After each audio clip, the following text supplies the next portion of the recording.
Assalamualaikum warahmatullahi wabarakatuh.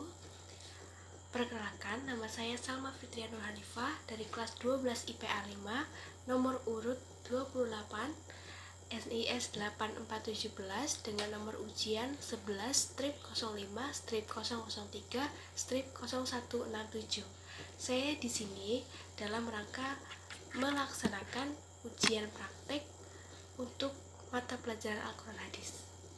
Dan di sini saya akan membacakan surat Al-Mu'minun ayat 12 sampai 14 beserta tafsirnya. Bismillahirrahmanirrahim. Walaqad khalaqnal insana min sulalatin minat tin. Artinya, dan sungguh kami telah menciptakan manusia dari saripati yang berasal dari tanah. Dengan arti perkata, walaqad, dan sesungguhnya, khalaqna, kami telah menciptakan, insana, manusia, min, dari, sulalati, air mani, min, dari, atin, tanah. Dengan tafsir, sesungguhnya Allah telah menciptakan manusia dari suatu saripati yang berasal dari tanah. Ada segolongan ahli tafsir yang menyatakan bahwa yang dimaksud dengan manusia di sini ialah keturunan Adam, termasuk kita sekalian yang berasal dari air mani. Dari hasil penelitian ilmiah, sebenarnya air mani itu pun berasal dari tanah setelah melalui beberapa proses perkembangan. Makanan yang merupakan hasil bumi yang dimakan oleh manusia, dan alat pencernaannya berubah menjadi cairan yang bercampur dengan darah yang menyalurkan bahan-bahan hidup dan vitamin yang dibutuhkan oleh tubuh manusia. Dan jika manusia itu meninggal dan dimasukkan lagi ke dalam kubur, maka badannya akan hancur lebur dan kembali menjadi tanah. Sesuai dengan firman Allah, darinya tanah itulah kami menciptakan kamu, dan kepadanya lah kami akan mengembalikan kamu, dan dari sanalah kami akan mengeluarkan kamu pada waktu yang lain. Dalam Quran Surat Toha ayat 55. Summa ja'alnahu nutfatan fi qararin makin.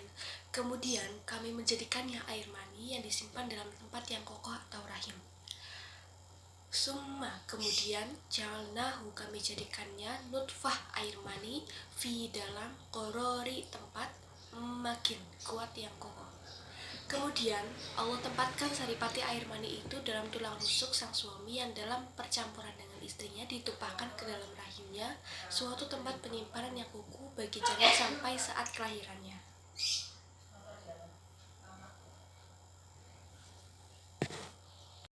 Summa khalaqnal nutfata 'alaqatan fa khalaqnal 'alaqata mudghatan fa khalaqnal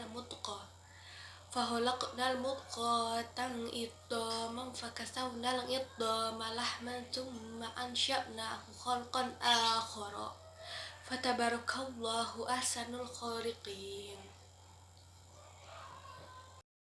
Kemudian air mani itu kami jadikan sesuatu yang melekat.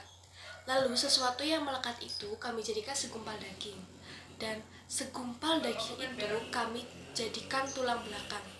Lalu tulang belulang itu kami bungkus dengan daging. Kemudian kami menjadikannya makhluk yang berbentuk lain. Maha suci Allah adalah pencipta yang paling baik. Dengan arti perkata,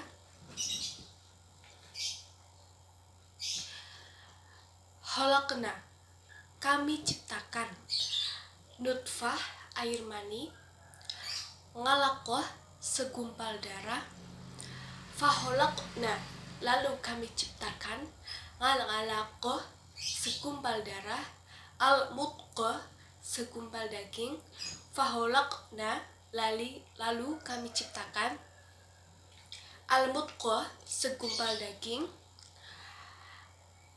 idhama, tulang, fakasawna, lalu kami bungkus, al-idhama, tulang itu, lahman, daging, summa, kemudian, ansha'nahu, kami tumbuhkan atau jadikan, khalaqan, makhluk, akhar, lain, fatabarraka, maha besar Allah ahsanu paling baik, al-kholiqina maha pencipta.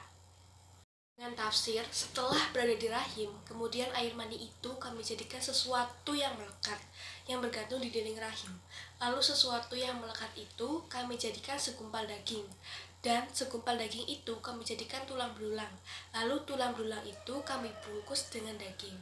Kemudian setelah kami tiupkan roh kepadanya, kami menjadikannya makhluk yang berbentuk lain, yang sepenuhnya berbeda dari unsur-unsur kejadiannya di atas, bahkan berbeda dari makhluk-makhluk yang lain.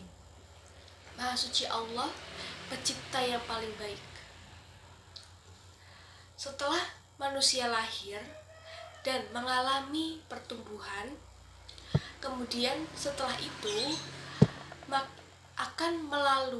setelah melalui proses kehidupan di dunia, sesungguhnya kita akan mati. Jadi manusia akan mati, kemudian setelah kita mati dan dikuburkan, kita akan dibangkitkan kembali dari kubur pada hari kiamat untuk mempertanggungjawabkan semua amal dan dosa kita serta perbuatan yang kita lakukan di dunia. Sekian dari saya, kurang lebihnya mohon maaf. Wassalamualaikum warahmatullahi wabarakatuh.